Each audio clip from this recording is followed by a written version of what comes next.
यंदाचे नवीन वर्ष हे 12 नाही तर 13 महिन्याचे असणार आहे. यात एक महिना अधिक आहे. तो अधिक महिना कोणता? चला सविस्तर जाणून घेऊया आणि या संबंधित संपूर्ण माहिती सुद्धा बघूया. 19 मार्च 2026 रोजी मराठी नववर्ष सुरू झाले. यंदाचे नवीन वर्ष अगदी खास असणार आहे, कारण या मराठी नववर्षात 12 नाही तर 13 महिने असणार आहेत.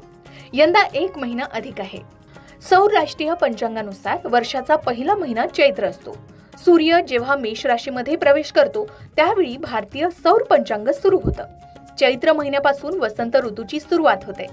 गुढी उभारून नववर्षाचे स्वागत केले जाते. हिंदू नववर्ष प्रत्येक वर्षाचे नवे संवत्सर नाम घेऊन येते. 19 मार्च 2026 रोजी नवीन वर्ष सुरू झाले आणि यंदा श्री शालिवाहन शके 1948 प्रारंभ झाले. यंदा पराभव नावाचे संवत्सर सुरू झाले आहे. यंदाच्या वर्षी ज्येष्ठ महिना अधिक मास आहे. आता दर 3 वर्षांनी एक महिना अधिक असतो. जगभरातील अनेक संस्कृतींमधून दैनिक व्यवहाराकरता चांद्र तर वार्षिक व्यवहाराकरता सौर कॅलेंडर वापरले जातं. अशा प्रकारच्या कॅलेंडरला चांद्र सौर कॅलेंडर म्हणतात. पृथ्वीवर होणारे ऋतुबदल हे सूर्यामुळे होत असतात. त्यामुळे सौर कालगणना महत्वाची ठरते. पण त्याच वेळी हेही खरं आहे की सूर्याच्या स्थानबदलामुळे होणारे बदल सहज लक्षात येत नाहीत. त्यामुळे दैनंदिन जीवनचर्या ठरवत असताना सूर्यामधील बदल नोंदवून कालगणना करता येत नाही. चंद्राचा आकार आणि जागेतला बदल सहज नोंदवता येतो. त्यामुळे दैनिक व्यवहाराकरिता चंद्र उपयोगी ठरतो. मराठी पंचांगानुसार दर 3 वर्षांनी एक महिना अधिक धरला जातो आणि ते वर्ष 13 महिन्याचे असते.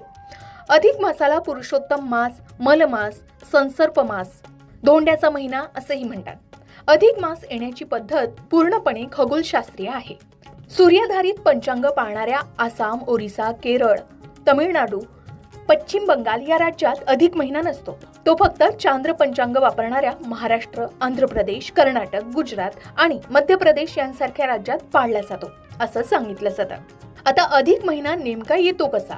तर पृथ्वीची सूर्याभोवती एक फेरी साधारणतः 365 दिवस 5 तास 48 मिनिटे आणि 43 सेकंदांनी पूर्ण होते. व्यवसायाच्या सोयीकरता आपण 365 दिवसांनी नवे वर्ष सुरू करतो. दर 4 वर्षांनी येणारे वर्ष एक वाढीस दिवस घेऊन 366 दिवसांचे लीप वर्ष म्हणून स्वीकारतो. पृथ्वीभोवतीची चंद्राची एक फेरी म्हणजे चांद्रमास. एक वर्षाच्या कालावधीत 12 चांद्रमास पूर्ण होतात.